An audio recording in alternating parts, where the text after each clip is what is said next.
अच्छा, घर में भरपेट खा के निकल रहे हो बाहर, रास्ते में एक आदमी बोल रहा आज मेरा जन्मदिन है, तुझे मेरा पार्टी लेना पड़ेगा, चल होटल, क्या बोलोगे? हाँ, मैंने ऐसे लोग भी देखे हैं कि गले तक खाया लेकिन बुलावा आया इसलिए पुराने को उंगली डाल के निकाल के जाए उसके साथ में, अंदर पड़े हुए को बाहर निकाल के वापस अंदर डालने जाए। ये मनुष्य का स्वभाव पानी की तरह है, ऊपर से नीचे की तरफ बहता है। जब अपनी साधना रूपी मोटर लगा के जो नीचे बह रहा है इसको ऊपर चढ़ा दोगे तभी तुम्हारे ओवर टैंक में पानी भर जाएगा और धरती में पानी का व्यवस्था होगा। ये नीचे बहता है। 2 बार मंदिर बुलाएं तो जाने वाला कोई नहीं है, 10 बार खाने बुलाएं तो जाएंगे। 1 बार पूजा कर ली, कोई दूसरा बुलाएं तो कहें कि मैं तो पूजा कर लिया भाई, तू कर जा, मेरा तो हो गई पूजा, तेरी पेट पूजा भी तो हो गई थी, वो वापस क्यों करने जा रहा है जब हो गई तो। मनुष्य का मन गंदा है, ध्यान रखना। 2 घंटे के भजन में शरीर यहाँ बैठता है, मन नहीं बैठता है। मन कहीं भागने लगता है इधर उधर। ये शरीर बैठने से मैं नहीं मान पाता कि भाई पूजा में बैठे हैं। पूजा में जब मन बैठेगा तो ही हम पूजा में बैठे। शरीर बैठने से क्या होगा? शरीर तो कहीं भी बैठ जाएगा। तो ध्यान रखना, ये जो पूजा पद्धति आराधना ये भाव से फलित होते हैं। किससे किससे फलित होते हैं?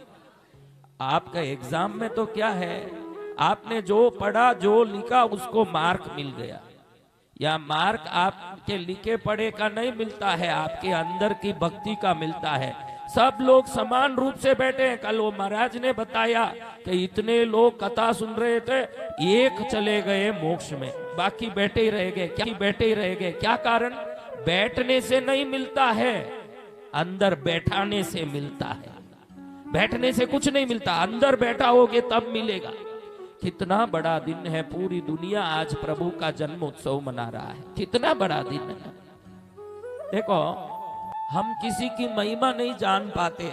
आपने विदेशी कई चीजों को नहीं देखा है, लेकिन प्लैटिनम है, गोल्ड से भी बहुत महंगा। इसमें कई लोग आज तक प्लैटिनम को देखे ही नहीं होंगे। गोल्ड तक देखे हुए हैं, सोना तक कई लोग देखे हुए हैं, प्लैटिनम कितने लोगों ने देखा है? लेकिन आपके नहीं देखने से क्या प्लैटिनम का वैल्यू कम पड़ता है? आपके देखने नहीं देखने से नुकसान आपको है। प्लैटिनम तो अपने आप में मूल्यवान है। पार्श्वनाथ को आप जानो या ना जानो, ये आपकी पुण्य पाप का कारण बन सकता है। पार्श्वनाथ का वैल्यू प्लैटिनम की वैल्यू की तरह है, आप जानो या मत जानो। आपके जानने से क्या पड़ा, नहीं जानने से क्या पड़ा। उनकी शक्ति को 64 इंद्र 64 इंद्रानियां मानते हैं। कितने? इस संसार में कोई भी साधु चलता है ना, उसकी व्यवस्था संसार करता है। ये पार्श्वनाथी ये कैसे हुए हैं? वो धरती में चलते हैं तो उनकी चलने की, उनके दर्शन के लिए जितने लोग आते हैं, समझो कि 10 करोड़ देवता धरती में उतर गए, धरती में जगह नहीं है, तो देवता उन सबको इनका दर्शन हो सके इसलिए धरती को विस्तृत करके बड़ा करते हैं। ये ताकत है इनकी।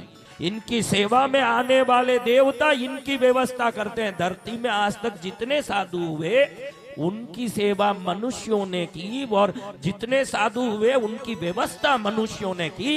इनकी व्यवस्था इंद्र, धर्मेंद्र, चक्रवर्ती समस्त तीनों लोगों के प्राणी करते हैं। ऐसी महाशक्ति है, कोई साधारण शक्ति नहीं है।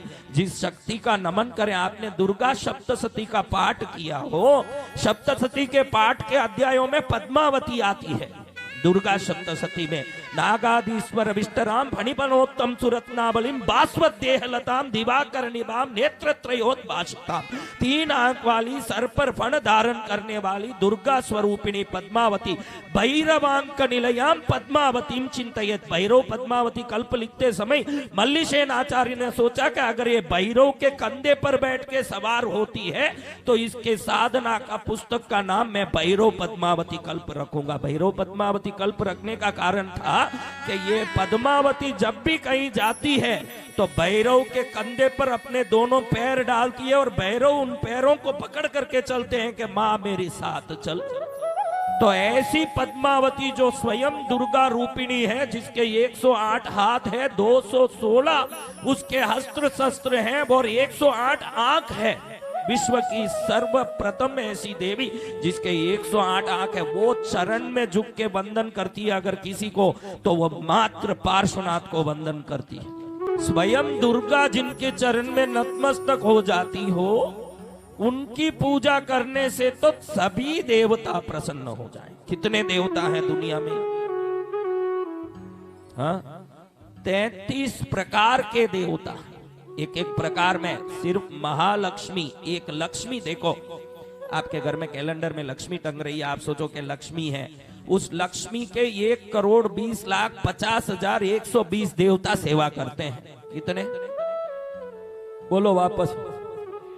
1,20,50,120 देवता सिर्फ लक्ष्मी के सेवा करते हैं। तो ऐसे कितने करोड़ देवता, उनके पीछे कितने करोड़ नौकर चाकर देवता, वो सब अगर एक जगह आते हैं, कहते हैं ना कि भाई गंगा में नहाओ, गंगा का पुण्य, कावेरी में नहाओ, कावेरी का पुण्य, सिंधु में नहाओ, सिंधु का पुण्य, संगम में नहाओ तो सभी नदियों का पुण्य। तो ये पार्श्वनाथ वो संगम है जहां दुनिया की सभी नदियां आके ठहरती। तो ऐसे परमात्मा की सेवा करो। देखो इस संसार में आज मैं उन देवताओं के सामने बोलता हूं, कभी आपको भूल चूक से देव पूजा में कोई समय नहीं मिले ना, छोड़ देना, कोई बात नहीं। देव वंदन करने समय नहीं मिले ना, छोड़ देना। एक पार्श्वनाथाय नाम है, ऐसे शब्द बोल के वंदन कर लोगे तो 33 करोड़ देवताओं के आशीर्वाद के भागी बनोगे। अन्य किसी की जरूरत नहीं। मैं उन देवताओं के सामने ही बोलता हूं, उनका साधक हूं मैं, जिन्होंने मुझे सिद्धि दी, जिन्होंने मुझे दर्शन दिया, जिन्होंने मुझे वरदान दिया। 120 दिन तक मैंने अंगूठे हिलाए बगैर बैठ करके इसी देवी के 6-6 लाख कमल चढ़ाए हैं। उसी के सामने मैं कहता हूं कि उसको भूल जाऊं तो चले, वो जिनको वंदन करते हैं उसको कभी भूले नहीं। और जो उनको नहीं भूलेगा, अगर देवी को भूल भी गए तो वो हाथ पकड़ के खींच के अपने गोद में रखेगी, कभी छोड़ेगी नहीं वो मां। अगर उसकी कृपा प्राप्त करनी है तो प्रभु की कृपा प्राप्त करो। मालिक का अगर आशीर्वाद ले लोगे तो नौकर तो अपने आप ही साथ हो जाएगा। साथ किसका होना चाहिए? हाँ, नौकरों का नहीं, ध्यान रखना। मेरे पास कहीं देखो सेवा में बैठे हैं, इन सब से मित्रता करोगे ना, इनका संगत से इन जैसे गुण आएंगे। मेरे साथ रहोगे तो मेरे जैसे गुण आएंगे। आपको साथ किसका रखना है? सेवा तो बहुत लोग कर रहे हैं। कई लोग ऐसी गलती कर बैठते हैं कि जो साथ में हमारे रहते हैं उनसे परिचय करके उनसे मित्रता करते हैं। उनकी मित्रता में मत जाओ। उनकी मित्रता 1000 घंटे की मिले, उससे अच्छा एक क्षण किसी संत की मित्रता मिल जाए तो हमारा कल्याण हो जाए।